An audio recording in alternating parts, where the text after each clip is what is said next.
Hello! What do you really know about the Swedish economy? My name is Lotta Moberg, and I welcome this opportunity to dispel some of the myths about the economic system in my country, as part of the Center for Freedom and Prosperity's Economics 101 series. Our topic is comparative economics, an examination of what policies cause economic growth and which ones lead to stagnation. First, some background. Sweden has not always been the country of the welfare state and high tax rates. My country became rich many decades ago when we embraced the principles of the free market.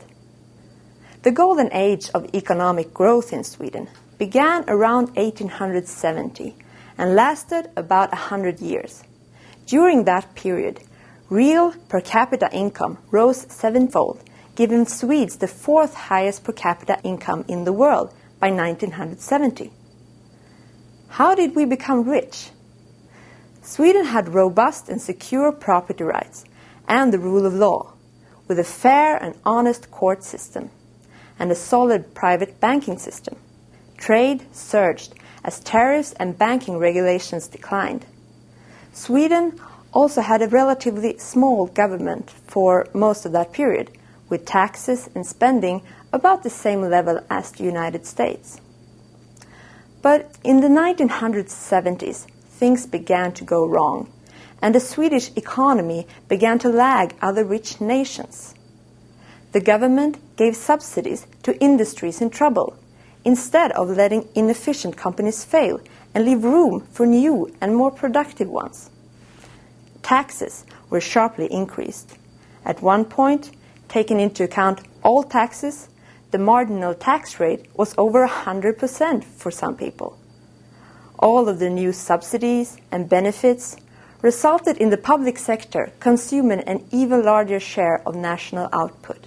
The 70s was also the decade of new regulations on the labor market, with more protection of workers and more obligations for employers toward employees.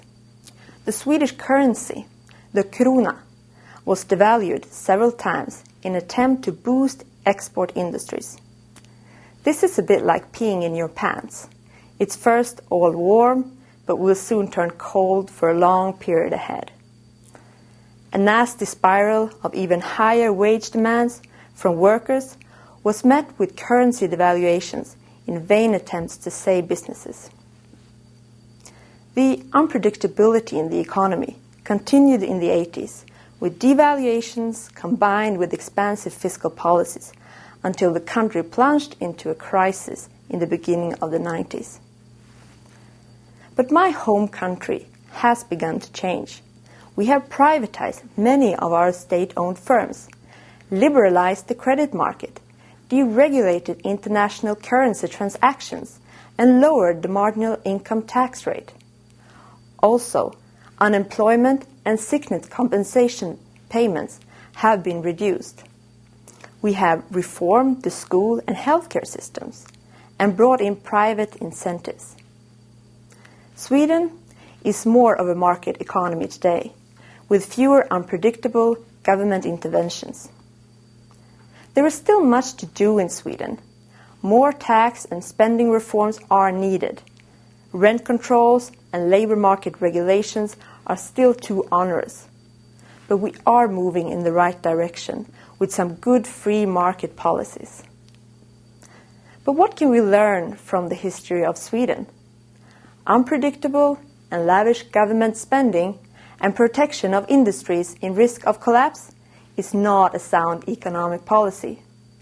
Trying to smooth out the booms and busts in the economy by these interventions often lead to the opposite. Trade restrictions and tariffs impede economic growth, and it does not help your economy to protect favored industries from the outside world. Also, heavy labor market regulations ultimately reduce job opportunities, which hurts the unemployed. Thank you for listening. This is Lotta Moberg for the Center for Freedom and Prosperity.